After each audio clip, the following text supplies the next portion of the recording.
Good evening. This is Ronald Colman inviting you to join Mrs. Colman and myself for the next half hour when our sponsor, the Joseph Schlitz Brewing Company of Milwaukee, Wisconsin, presents The Halls of Ivy. And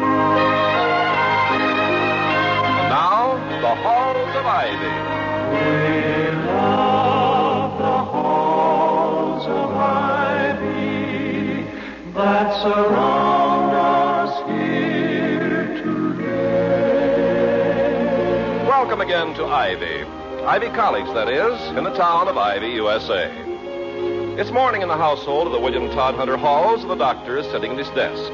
His wife, Victoria, enters to overhear the mutterings that invariably seem to accompany the president's perusal of the morning mail.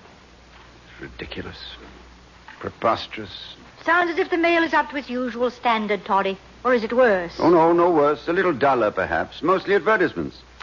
Now, just think of the appalling waste, the expenditure of paper and energy, the hours of secretarial work, the wear and tear on the throats of house dogs barking at thousands of mailmen. Yes, but think of the profits of the paper and the dog food people.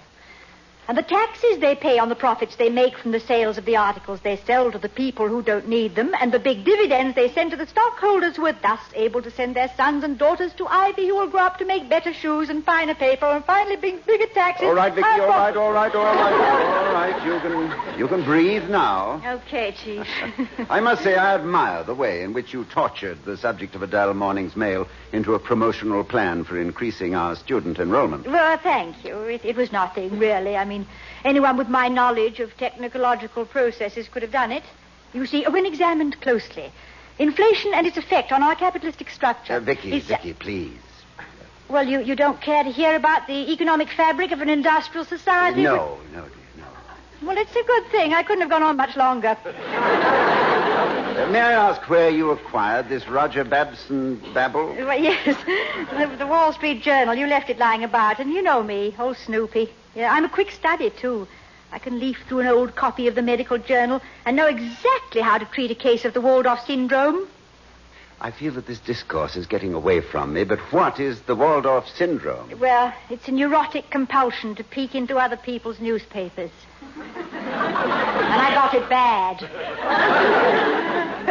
Go on with the mail, darling. What's the one you got there? Oh, some long-winded thing. Well, read it.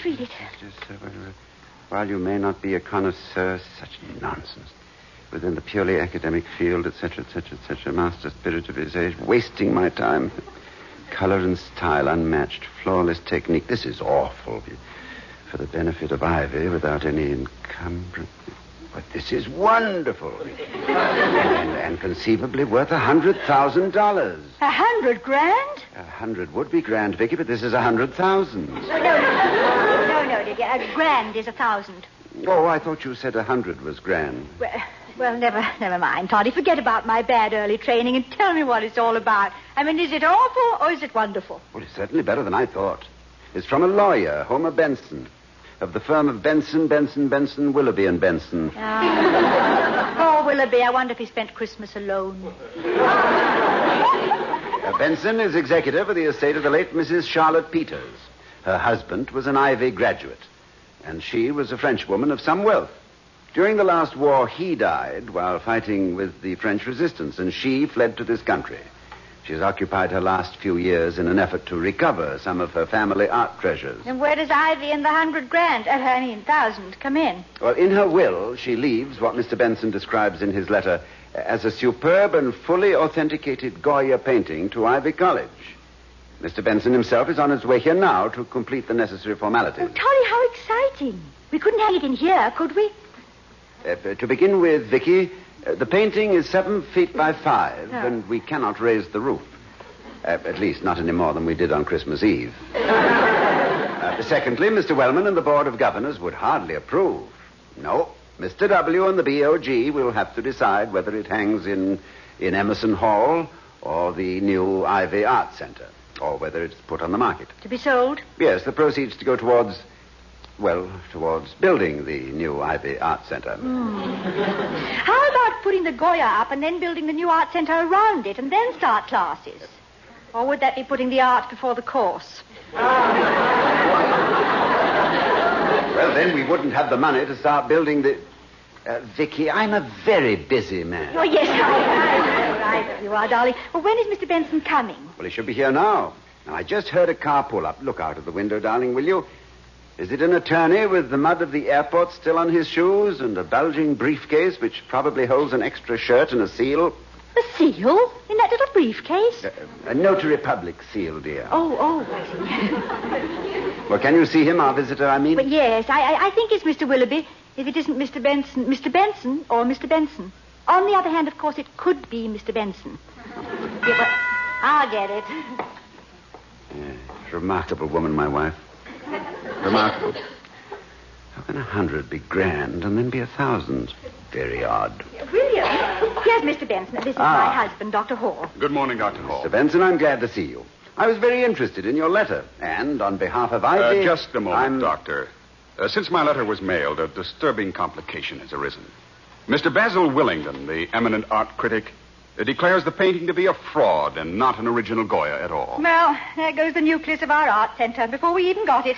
Is Mr. Willingdon's decision final? Not at all, Mrs. Hall. In fact, Mr. Willingdon has not seen the painting. Oh. His opinion is based on a communication he has just received from the Bernheimer Gallery in Bordeaux. They claim it is a work of no importance. Well, that seems to settle it. I'm not enough of a critic myself to argue with an established art gallery. However, on the manifest, it was declared by Mrs. Peters to be an old master, therefore free of duty. And Mrs. Peters was herself a connoisseur and an authority in the world of art. Furthermore, her declaration has the endorsement of the best art critic in Paris. Well, things are looking up again. Where is this painting at the moment, Mr. Benson? Still in its crate at the New York docks, awaiting claim and clearance. Mrs. Peters died a few days after its arrival. Well, why can't they open it up and let the experts appraise it? And not without the authority of the owner. And according to the will, it is now, if accepted by you, the property of Ivy College. Well, I don't see how we can accept it until the mystery is cleared up. Emerson would turn in his grave if we hung a fraud in Emerson Hall. Toddy, wouldn't it be just perfect for the Clarence Wellman Hall? Now, That's just where Mr. Wellman wants it.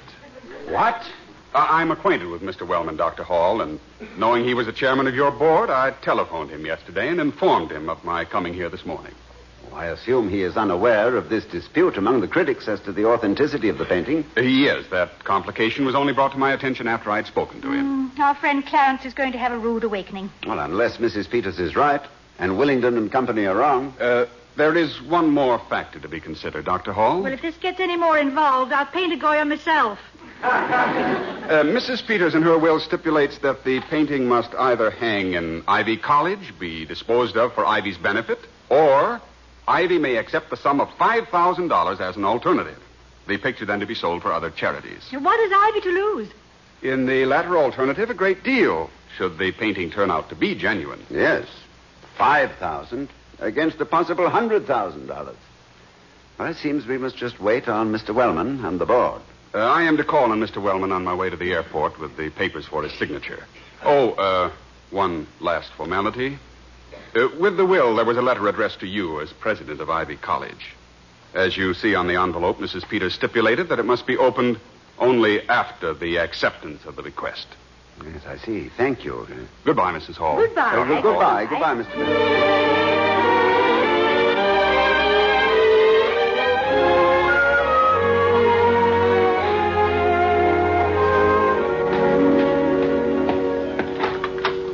Vicky? Here I am, Toddy. Oh, I'm sorry if I'm late. Any messages? Yes. The president of the Royal Academy phoned. Oh, what did he have to... Who? What on earth can he be? Well, then the vice president, Mr. Wellman. You know, Wellman, the art lover. The man who stole the Mona Lisa. Leonardo da Vinci's unauthenticated grandson. He wants me to call him. Well, after your description of him, anything I can call him will be anticlimactic. Oh, let him wait a minute. Let me put my feet up and enjoy these peaceful surroundings. May I make a suggestion? By all means, darling, what do you suggest? Before you put your feet up, you'd better sit down. You might have a nasty fall otherwise. A very sound idea, and I'll do it. Yeah, well, all right. Now, what about Wellman? Yes, and what about the Goya? Is it true or false? Now that Wellman knows it's in question, Will he take the picture and the gamble, or... Oh, the 5,000. That's my guess. He'll take the cash, no gambler he. And what about the mysterious letter from the late Mrs. Peters? That's not to be opened till Christmas. I mean until the bequest has been accepted. What can the envelope contain? Yeah. That reminds me, Toddy. We'll have to be ordering some more stationery soon. And your envelopes are much too transparent. You can read almost anything through them, particularly if you dampen it with alcohol. Well, Dora, order some more, will you, darling, and tell him this time to be sure... Vicky, what do you mean dampening with alcohol? You've been beeping. Oh, how could you say such a thing? I couldn't find any alcohol in the house, and holding it up to the window, Ed isn't beeping. Such nice...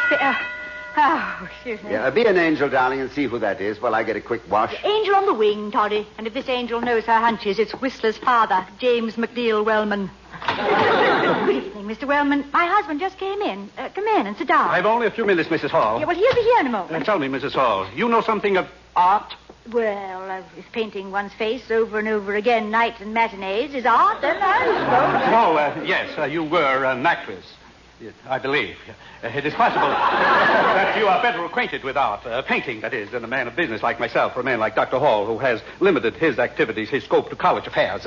Tell me, Mrs. Hall, what you know of a painter named, that is to say, of a foreign artist, a French, I believe. He went by the name of, at least he was called, his pen name, a big painting, 7 feet high.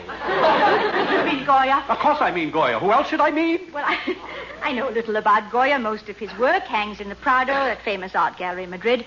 He was probably Spain's greatest painter. Mr. Wellman. Oh, there you are, Toddy. Mr. Wellman has just been telling me all about Goya. Oh, yes. The Black Goyas, of course. Dr. Hall, I'm afraid I have too little time for your class in art appreciation. Oh. You've heard of this imposture, I understand. If it is an imposture, this Goya painting that either is one or isn't, in the terms of the will, most unbusinesslike, slipshod, I might say. Well, at least it was very kind and thoughtful of Mrs. Peters. I am quite aware of that, Mrs. Hall. I am not without my fair share of human feelings. Quality of mercy is not strained. That is, gratitude, I mean. Mr. Wellman. What is it? We do not question for one moment your good heart and warm feelings. Yes. Oh. No. Now, Mr. Benson gave me most of the facts, I think, before he left here to call on you. Then I must tell you, Dr. Hall, that I have just left a board meeting. Half the board were in favor of accepting this painting, so-called. The other half, including me, is in favor of taking the 5,000 cash and ending the whole matter. The picture is very probably a fake, in which case Ivy would get nothing. Let us be practical, Dr. Hall. Let us be businessmen. We must take the 5,000. Oh, very well, but why come to me? The meeting agreed that you should cast the deciding vote. Mr. Wellman, I understood from Mr. Benson that you wanted to accept this painting to hang in Clarence Wellman Hall.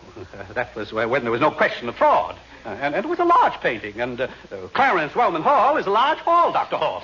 And there is a bare space on the east wall that needs filling. As an art lover myself, and having always admired the work of, what's his name, Yes, and I don't blame you. But I find myself in a difficult position, having to cast the deciding vote. If we take the picture and it is finally judged to be a genuine Goya, Ivy College will be the proud possessor of one of the great works of one of the great painters.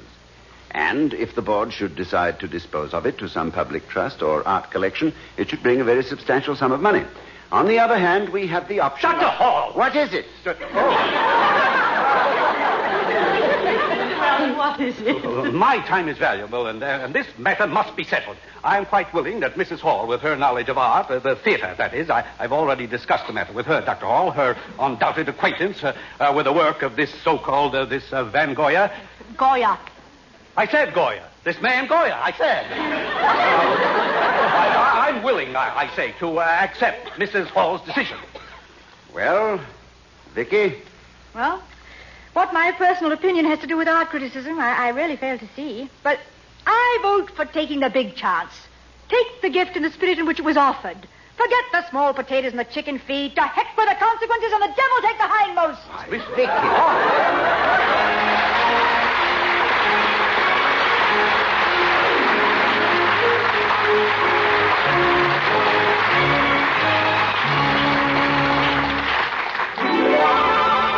when there's beer on your mind, your best thought is Schlitz, the beer that made Milwaukee famous. More people like the taste of Schlitz than any other beer. That's why Schlitz is the largest selling beer in America.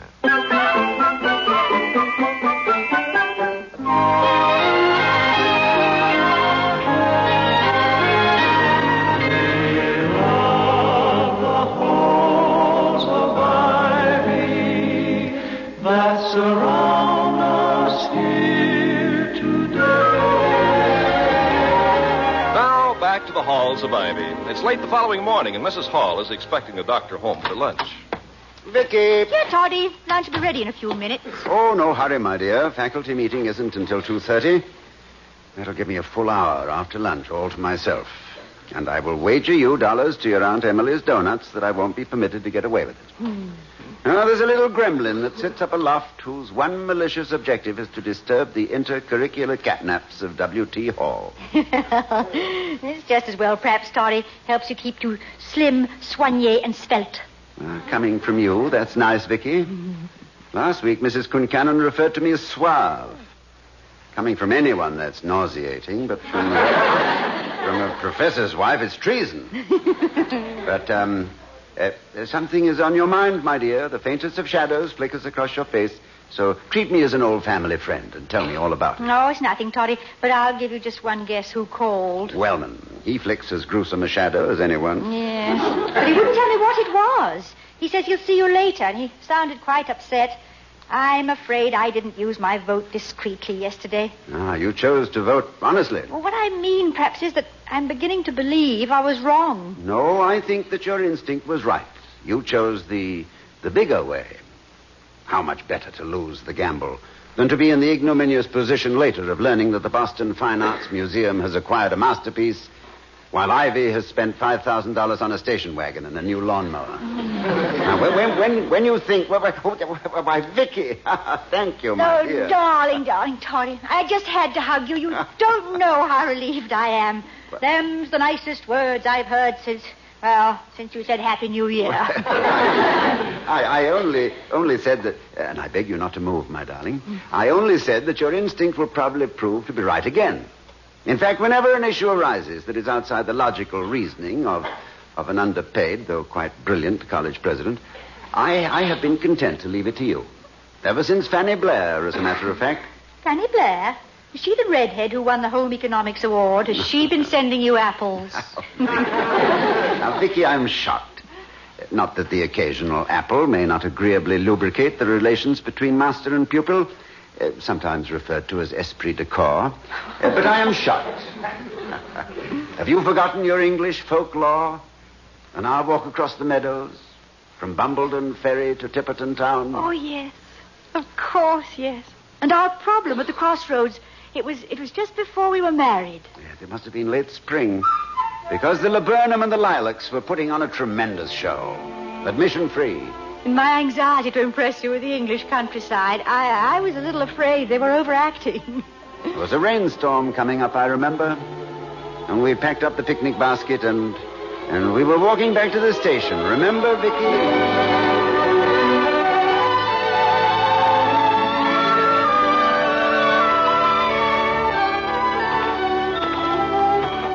We'll have to hurry, I think, William. It's quite a walk back to the station. And it looks like rain. I hope we're on the right path. I can see a stile ahead with a signpost. Oh, what a wonderful day. Isn't it? Even when it rains, it's beautiful at this time of the year. I wasn't thinking only of the countryside, Victoria.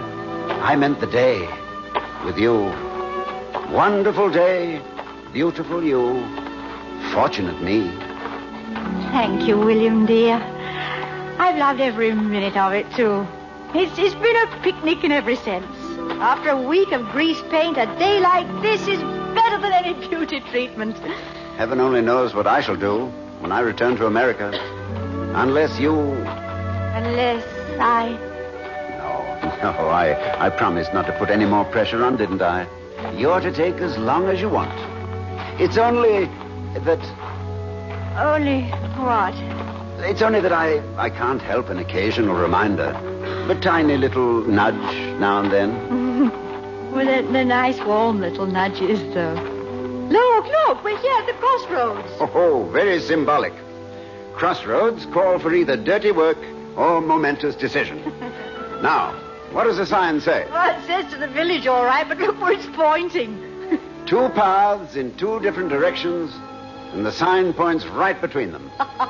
Good, honest British compromise. Yes. Oh, plain British indifference. Well, which one should we take? You decide. The left. It looks nicer. Good. Quick decisions gather no moss. Yeah, we've got no time to dilly-dally. Here comes the rain. Yes, we may have to run for it. You'll get wet. Well, I'm all right. I got my raincoat. But what about you? Oh, nothing could worry me less. Trotting beside you, you see a happy man. There isn't a raindrop born today that would have the heart to touch me. Oh, William, look over there. Where? What luck. Oh, yes. Looks like an inn at the end of this field. By the big spreading chestnut. Fascinating. If the village blacksmith isn't standing under that tree with large and sinewy hands, I shall be disappointed. Well, we'd better take shelter for a moment. Here we are. The door's open. What's this place called? There's the name up there on the sideboard. Oh, yes, I see. Oh, wonderful. It's called The Rose Revived. Now, what could be fairer? Here, William. Here's a bench on the side. Look at those odd characters in the corner. 18th century. What's the lad singing? It's an old ballad. Fanny Blair, I think. Tale of a village maiden and some unrighted wrong. Listen. Till the judge cried, there's someone has tutored you well.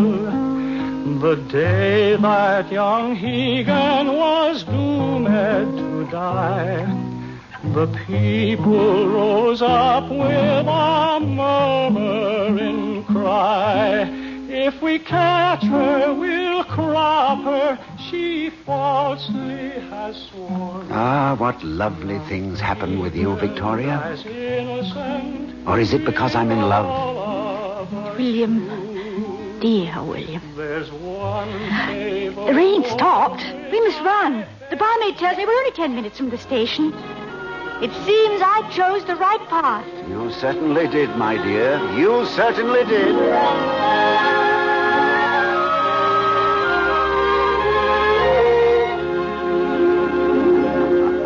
Remember that day? Of course I do. And ever since then, I've always had the greatest respect for your instinct. Well, I hope it lasts, because this time I may turn out to be the girl who took the wrong turning. Oh, nonsense, my dear. What you did was perfectly right. I know, but you see, there's something else. Besides Mr. Wellman, there was a phone call from Mr. Benson, and he said that this morning the Treasury Department, or the Customs, or something, claimed that there would be a duty to pay in the event of the Goya turning out to be a fraud. In which case it'll be valueless, and there can hardly be any duty on a worthless... Yeah, but Mr. Wellman, though, Toddy, if there are any charges or complications at all, a charm boy is really going to flip his lid, to use a handy little undergraduate expression.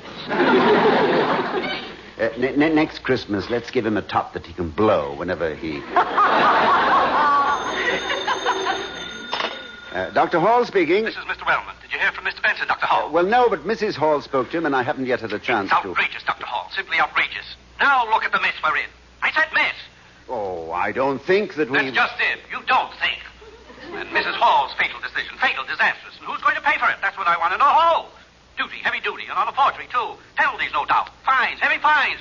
Disgraceful publicity, too. Just because my advice wasn't taken. What's I be coming to? Changes will have to be made, Dr. Hall. Changes.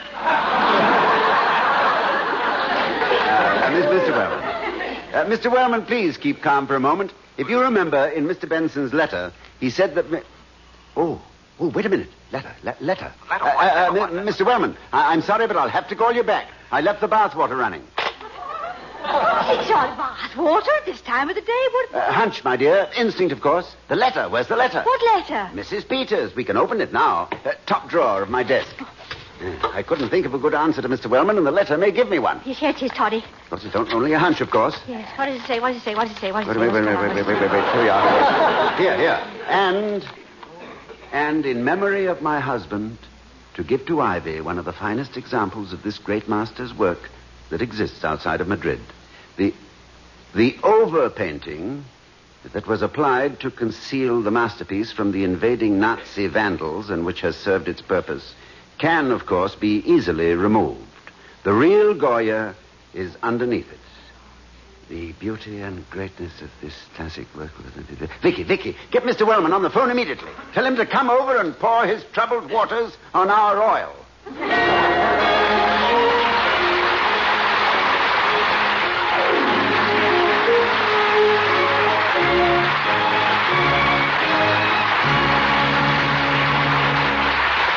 The other actors in our play tonight were Herbert Butterfield as Mr. Wellman and Ken Peters as Mr. Benson. Our music was composed and conducted by Henry Russell. Tonight's script was written by... oh, dear, wait a minute. Tonight's script was written by Ronald Colman. Well, thank you, my dear.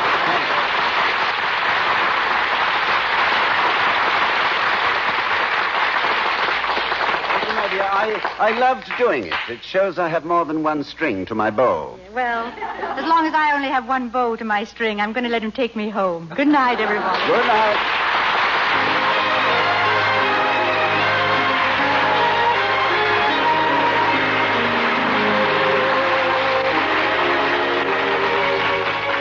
We'll be seeing you next week at this same time at the Halls of Ivy, starring Mr. and Mrs. Ronald Colman.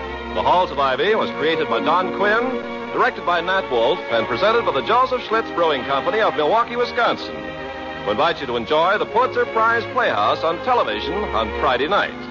Yesterday, by the way, the Pulitzer Prize Playhouse won the Emmy for the Best Dramatic Program on television by the vote of the Academy of Television Arts and Sciences. This is Ken Carpenter speaking. Oh, we love the halls of ivy that surround us here.